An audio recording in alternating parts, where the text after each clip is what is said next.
Hello guys, welcome to our channel. Today I'll show you how you can change a username on TikTok. Alright, so just open your TikTok account. You can enjoy the lots of content on the home page as well. Alright, just scroll a bit, and in order to change your username, hit this option on the top, on the bottom left corner, and then go through this edit my profile option over here on the middle. And once you hit that, the second one is the username, right? And there is the message saying just tap on that.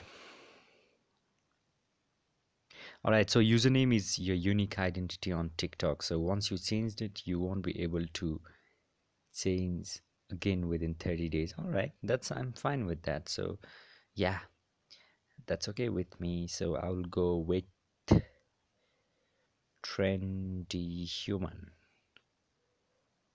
Alright, okay, so what I do is now I'll just tap on this save on the top right.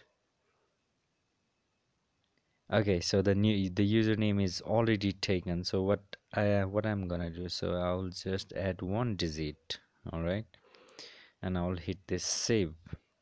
All right, so my username is changed, which is trendyhuman1, and I already showed you the message that once I changed my username, I won't be able to change the username within 30 days, and I'm fine with that. So just make sure that before you're going to change, just make sure that you know what's gonna happen if you want to change it very frequently. So maybe that's not gonna happen. So once you change it, you cannot change within like 30 days. All right, thank you so much for watching.